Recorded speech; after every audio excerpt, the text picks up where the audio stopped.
हरे कृष्ण, राधे राधे। आज हम सुनेंगे कार्तिक मास महात्म्य का 21वां अध्याय।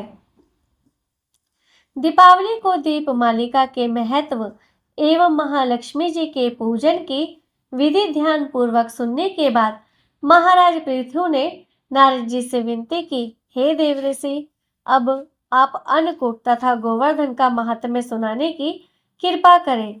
नारद जी ने कहा, दीपावली के अगले दिन कार्तिक शुक्ल प्रतिपदा को गोवर्धन पूजा तथा अन्नकूट होता है। इस दिन पृथ्वी पर गोबर का गोवर्धन बनाकर उसका पूजन करें और अन्नकूट बनावे। ब्राह्मणों को भोजन कराने के बाद स्वयं भोजन करें।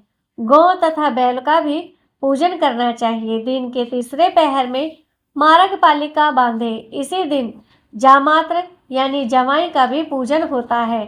अतः जमाई को घर बुलाकर उनका आदर सत्कार और पूजन भी करना चाहिए।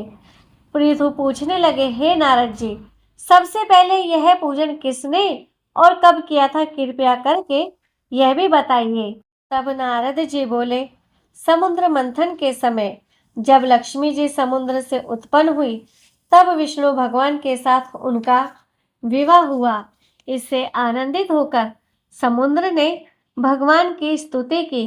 तब भगवान विष्णु ने कहा कि वरदान मांगो। यह सुनकर समुद्र ने कहा, हे भगवान, आप लक्ष्मी सहित मेरे यहाँ निवास करें। तब भगवान श्री हरि विष्णु ने कहा कि ऐसा ही होगा और भगवान विष्णु लक्ष्मी सहित क्षीर सागर में शेष शैया पर अवस्थित हो गए। उसी दिन से आज के दिन दामाद का पूजन आरंभ हुआ है। जो कोई कार्तिक सुदी एकम को दामाद का पूजन करता है वह सब पापों से मुक्त हो जाता है। गोवर्धन पूजा का महत्व बतलाने के बाद नारद जी कहने लगे, हे राजा पृथु, कार्तिक सुदी दुज को यम द्वितीया कहते हैं। इस दिन यमुना स्नान करके यमराज का पूजन किया जाता है। दीपावली की इस द्वितीया को भैया दूज भी कहते हैं। इस दिन भाई अपने घर भोजन ना करे।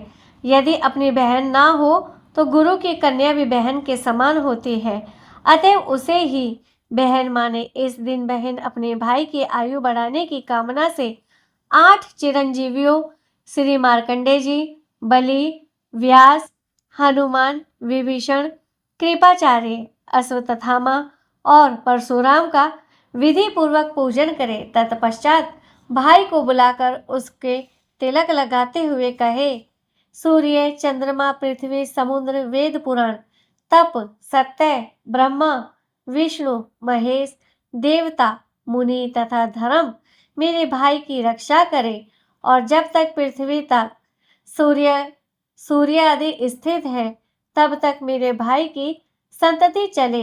फिर बहन भाई को तिलक करके भोजन करावे। भाई भी अपनी श्रद्धा तथा सामर्थ्य के अनुसार बहन को दक्षिणा देवे। इतनी कथा सुनने के बाद राजा पृथु ने कहा, हे देवऋषि, सब क्षेत्रों में उत्तम कौन सा क्षेत्र है? तब नारद जी कहने लगे, हे राजन, सब क्षेत्रों में उत्तम गंगा तथा यमुना का संगम है, जिसमें स्नान आदि करने की इच्छा ब्रह्मा आदि देवता भी करते हैं। गंगा के स्मरण मात्र से अनेक पाप नष्ट हो जाते हैं। जो कोई गंगा में स्नान करता है उसके समस्त पाप क्षय हो जाते हैं और उसकी कई पीढ़ियों को परम पद की प्राप्ति होती है। गंगा में स्नान की अभिलाषा करने मात्र से मनुष्य अनेक जन्मों के पापों से मुक्त हो जाता है। गोदावरी, कृष्णा, रेवा, अमरावती, तुंगभद्रा, कावेरी, यमुना, वाहुदा, चित्रवती, ताम्रपर्णी तथा सरयू आदि नदियां तथा सभी तीर्थ गंगा में स्थित है।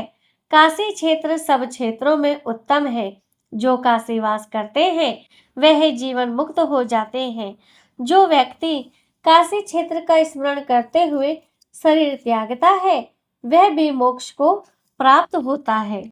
शास्त्रों में बताया जाता है, जो भी कार्तिक मास में कार्तिक महात्म्य की कथा ध्यान लगाकर सुनता है और सुनाता है, भगवान श्री हरि विष्णु और माँ लक्ष्मी उसके मन में और उसके घर में सदैव अपना पवित्र स्थान बनाए रखते हैं।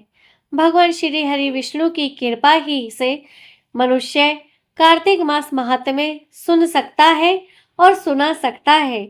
यह तो भगवान की भक्ति का ही एक फल है जो इसका सौभाग्य प्राप्त होता है।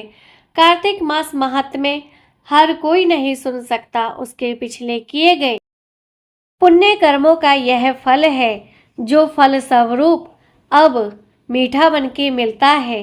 कार्तिक महात्म्य पावन पवित्र कथाएं हैं जिसके सुनने मात्र से भगवान श्री हरि विष्णु और भगवान श्री कृष्ण की भक्ति मन में जागती है, जिससे किए हुए जन्म जन्मांतरों के पापों का नाश होने लगता है और मनुष्य के हृदय में पुण्य वृद्धि होने लगती है, उसके कर्म पुण्य में बढ़ने लगते हैं।